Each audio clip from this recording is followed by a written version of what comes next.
Gabby, and my point in time project was cultural cooking. So what exactly was my project? I love cooking food, so I chose to cook food from different countries around the world.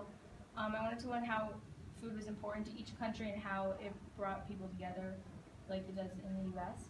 So I chose to do a different country each month and cook a traditional meal from that country. Why did I choose this project? I love food, I love eating it, but I also love making it. If I have any free time, I'll probably be in my kitchen making food. It's one of those topics you can always learn something new, and I love that. So for this project, I wanted to do something where I learned something new. The goal of this project was obviously to learn to cook better and to learn the culture and the food of different countries. I wanted to eat good food, and I was originally going to make a cookbook of all the recipes that I did, but I soon realized, like, as I was going through my blog and putting these recipes in, my blog pretty much became my own online cookbook, so I didn't actually make a cookbook, but that kind of substitutes as the cookbook. The food that I made, I had 5 topics. They were Italy, bread, Christmas, Japan, and Southern.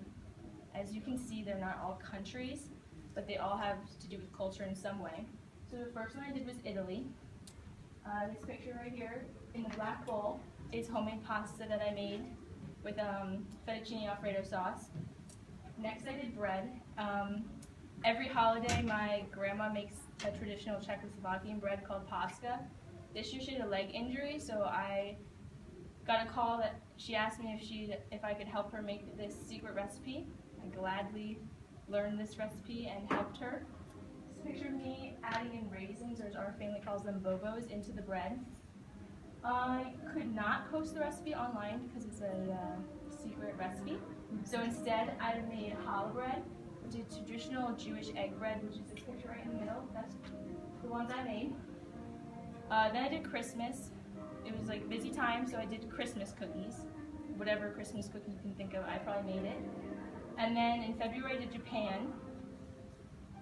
And these 2 pictures up here are both things I made. The middle one is a pork and cabbage gyoza, which is like a dumpling.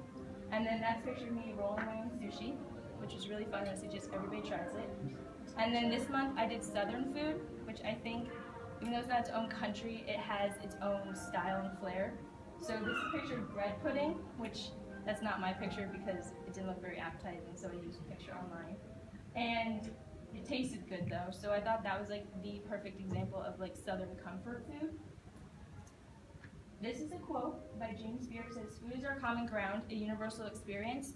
I think this like symbolizes my project perfectly. Like everybody needs to eat food, so it's a way to like, obviously we're common that way, but just learning about the food of the other country helps you to learn about the cultures of other countries. Beyond the classroom, I use Twitter to tweet about when I posted on my blog.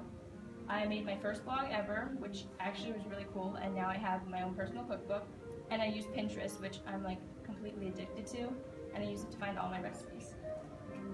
What I learned, obviously I learned more about food and the country that went along with the food that I made. I learned how it brings people together.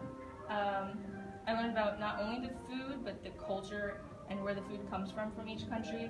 And I also learned that I would like to eventually travel and actually try this food like firsthand from the actual countries. And then I'd like to close with a quote from Julia Child that says, "People who love to eat are always the best people." And with that quote, I'd like to advise all of you to eat good food and be awesome. Any questions for Gabby? Thanks, Gabby.